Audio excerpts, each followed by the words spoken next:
taken out the Asian range high as well as the previous day high.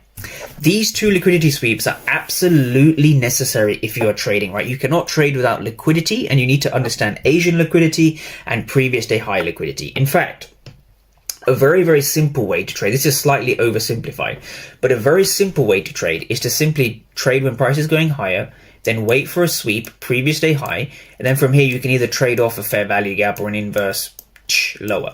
And this is basically how the trade is forming, right? This is slightly oversimplified, and the reason why you sometimes hit and miss with this strategy is what we're going to go over. It's hit and miss because your trading is essentially hit and miss, right? You're not using order flow to your advantage. So by using order flow, you can essentially get ahead of the move before the move happens. And this is something we're going to break down, right? So once I've had a sip of the coffee, we're going to understand and break this down. So let's go to the 5-minute time frame. So on the 5-minute time frame, I am searching for the local fair value gap. A local fair value gap, as the name suggests, is the nearest fair value gap.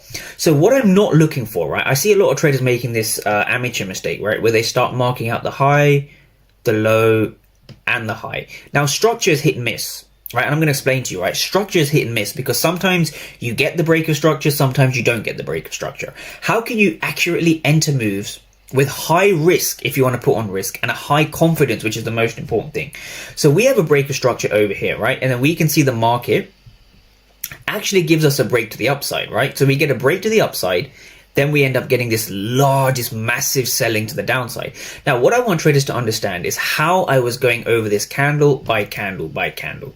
So this is now 9:25, 9:30 a.m. Eastern, right? The market opens up with a bullish fair value gap. All right, here we are, bullish fair value gap, just like this. And so to give you some context, let me just take the PO3 tool out of the way, right? To give you some context on the Discord during our pre-market game plan analysis, what I was personally looking at was, okay, so this was at 14:47, so that's going to be 9:47 a.m.